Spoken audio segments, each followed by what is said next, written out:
everyone, welcome back to another edition of Homebound Devotionals. And we've been going through this series of devotionals about Jesus' last days on earth. And we've taken each of the final chapters of Matthew and one chapter at a time, just talking about what Jesus was teaching, what he was saying during his last week on earth.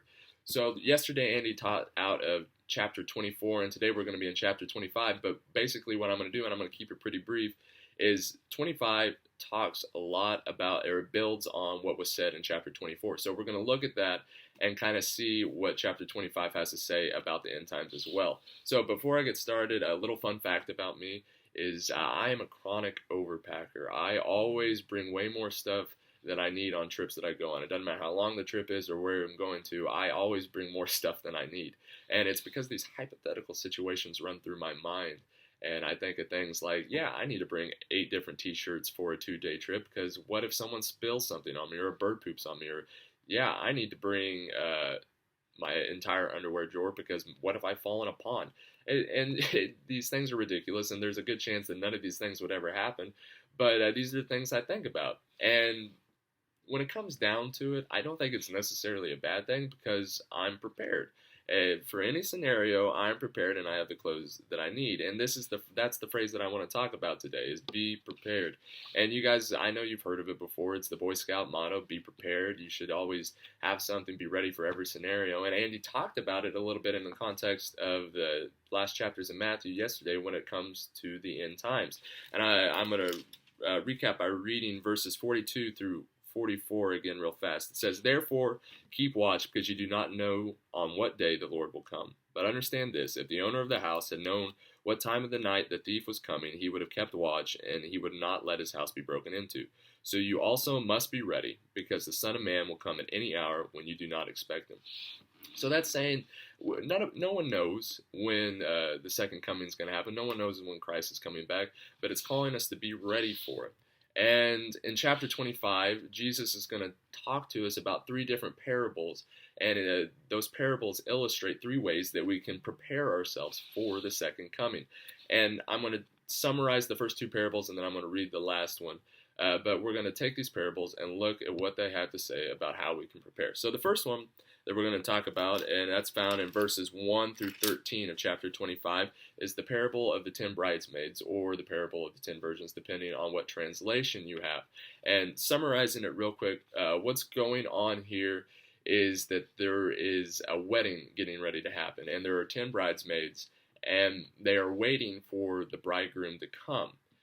But the bridegroom is taking quite a while, so eventually they fall asleep. But before they fall asleep, there are 5 bridesmaids that have prepared oil for their lamps, and then there are 5 foolish bridesmaids that have not. The 5 that did were the wise bridesmaids. And it comes down to it, and it says, at midnight the bridegroom finally comes, and someone calls out to them. And the ones that were wise, the ones that had been prepared, were ready, and they were able to go join the bridegroom at the feast. But the ones that were foolish and did not prepare, they asked the ones that did prepare, they're like, hey, can we borrow some of your oil because we don't have enough? But the ones that were wise and did prepare said, hey, listen, there's not enough for the 2 of us, so you need to go buy your own. But by the time they went and bought their own and then came back, it was too late. The door had already been locked to the feast, and they weren't able to join. And I know this, and I read the whole thing because it'll make a lot more sense reading it than me trying to summarize it.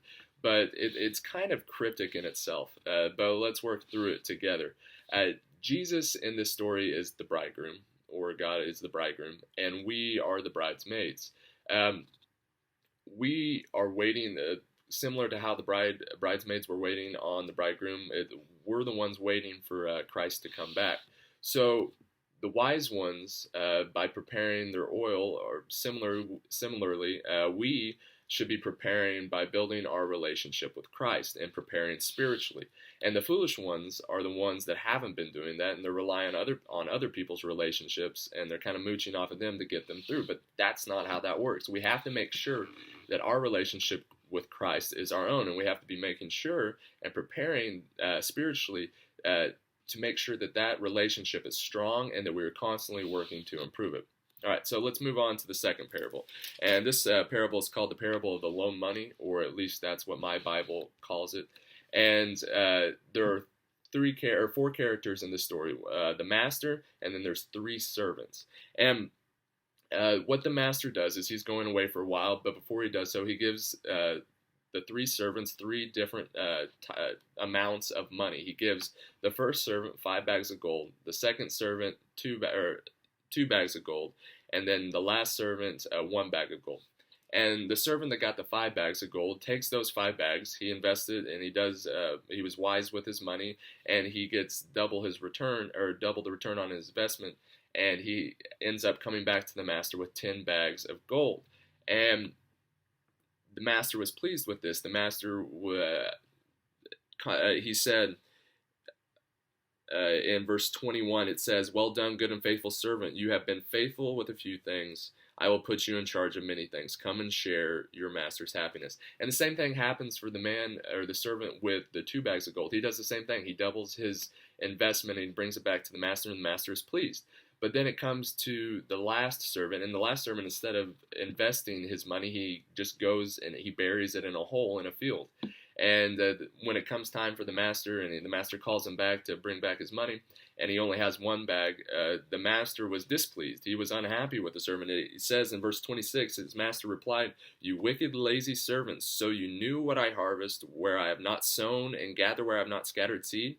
Well then, you should have put my money on deposit with the bankers, so that when I return, I would have received it with interest." So, what's happening in this story, if you haven't already figured out, God is the master, and then we are the servants. And God has given each of us a different talents or different gifts to go out and use and further His kingdom. And our goal is to be like the first two servants, whether it be with many gifts of the 5 bags of gold, or with a little bit less, the 2 bags of gold. We're supposed to go out and we're supposed to use those gifts to spread the gospel and to further God's kingdom. And what we're not supposed to do is sit on our hands and do nothing like the final servant did, because that's not pleasing to God. We are meant to take the talents that God has given us and go out and further His kingdom with them. And that brings us to our last parable, and I'm actually going to read this one to you. It's verses 31 through 46. It says, "When the Son of Man comes in His glory, and all the angels with Him, He will sit on His glorious throne. All the nations will be gathered before Him, and He will separate the people one from another, as a shepherd separates the sheep from the goats. He will put the sheep on His right, and the goats on His left. Then the King will say to those on His right, 'Come, you who are blessed by my Father. Take your inheritance, the kingdom prepared for you since the creation of the world. For I was hungry, and you gave me something to eat. I was thirsty, and you gave me something to drink. I was a stranger, and you invited me in. I needed clothes, and you clothed me. I was sick, and you looked after me. I was in prison, and you came to visit me.' Then the righteous will answer Him, 'Lord, when did we see you hungry and feed you, or thirsty and gave you something to drink? When did we see you as stranger and invite you in, or needing clothes and clothe you? When did we see you sick or in prison and go visit you?' The King will reply, 'Truly I tell you, whatever you did for one of the least of these brothers and sisters of mine, you did for me.' Then He will say to those on His left, the goats, 'Depart from me, you who are cursed, into the eternal fire prepared for the devil and his angels. For I was hungry, and you gave me nothing to eat. I was thirsty, and you gave me nothing to drink. I was a stranger, and you did not invite me in. I needed clothes, and you did not clothe me. I was sick and in prison, and you did not look after me.' They will also answer, 'Lord, when did we see you hungry or thirsty or a stranger or needing clothes or sick or in prison and did not help you?' He will reply, 'Truly I tell you, whatever you did not do for one of the least of these, you did not do for me.' Then they will go away to eternal punishment, but the righteous to eternal life." So this one's pretty clear. Obviously, God is the shepherd in the story, and we are either the sheep or the goats. And our goal as Christians is to be the sheep. And I know sheep aren't necessarily always used as good examples in the scripture, but in this case it is. We want to be the sheep in the sense that we need to take care of other people, because it says, whatever you do to the least of these, whatever you do for other people, whatever you do for people that are less fortunate than you do for God. And so our goal as Christians is to go and take care of those people. Use those talents that we talked about in the last parable, and use those talents to take care of others. We want to feed them. We want to give drink to the thirsty. We want to clothe those who don't have clothes. That's our goal as Christians. And Andy talked about this a few days ago in Matthew chapter 22. The second greatest commandment that Jesus mentioned was to love your neighbor as yourself. Our goal is to take care of other people and be kind to our neighbor, and we don't want to be like the goats who don't do it, because it's pretty clear what the consequence of that is. So to recap, um, not a single person on earth knows the day that Christ is going to come back. But until that day, and that day that none of us know, we should be preparing ourselves continually for the second coming. We should be preparing ourselves in these three ways that were mentioned in these parables, or that were illustrated through these parables. We want to make sure that our relationship with Christ is strong. We want to make sure that we are doing good works and furthering God's kingdom with the talents that He's given us. And we want to make sure that we are caring for other people. These are ways that we can prepare for Christ's second coming, and we should be preparing for these things every day of our life. That is all I have out of the text today, but I have a couple announcements real quick. If you haven't heard yet, we are having a Good Friday service tomorrow at 7 p.m. out at the church. I'm excited because I get to see some of you guys again. But we are strictly enforcing social distancing rules. It's going to be outside, and I please be mindful of the social distancing because we want to respect people's personal space. So if you have little kiddos, make sure they stay close to you. No hugs, no handshakes. It's just going to be good to see everybody's faces. But it's going, like I said, it's going to be outside, and we're not providing seating. So bring a lawn chair and maybe a blanket because it might be a little chilly. But this is going to be at 7 p.m. tomorrow out at the church. Also, if you don't feel comfortable joining us in person, it's still going to be available through streaming, kind of like we do on Sunday mornings. So check that out if you don't want to join us in person. And lastly, please tune in to the next little edition of Homebound Devotionals because my little brother Will is going to be leading it. And I'm really excited about all the stuff that he's going to have to say. And he actually has some pretty exciting news to share with all of you. So that's all I have today. I pray that you guys are staying safe and doing well. And as always, I'm praying for you. So I hope to see you soon.